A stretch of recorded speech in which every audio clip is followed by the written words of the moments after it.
Kwa hiyo tuseme kwamba kupata magari haya ni mkombozi. Kwa hiyo tulishukuru makao makuu ya jeshi na tulishukuru serikali kwa ujumla kwa ajili ya kuona kwamba kuweza kutoa huduma katika eneo hilo.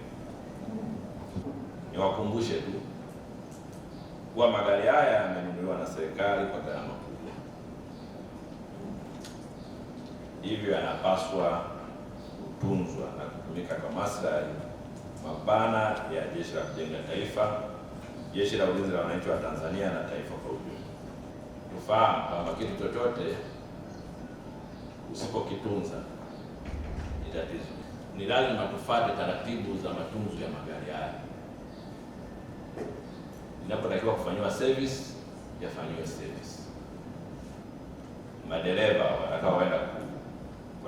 watakao yaendesha magari haya pamoja na wataalamu wa tiba wamepata mafunzo namna ya kutumia magari haya. Tuzingatie taratibu na namna ya matunzo ya magari haya ili yaweze kudumu na yaweze kutumika muda mrefu. Kwa hiyo ni matumaini ya makao makuu na makao makuu ya Jeshi la Kujenga Taifa kuwa magari haya yanatumika kwa malengo yaliyokusudiwa.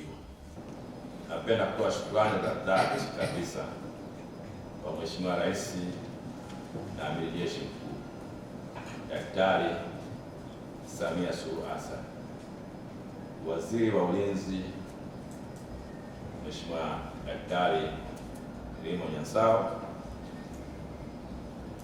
pamoja na mkuu wa majeshi Jenerali Jacob John Mkunda kwa kuweka kipaumbele na kutenga fedha za ununuzi wa magari haya ambayo sasa tunaenda kuyakabidhi rasmi kwenye vikosi.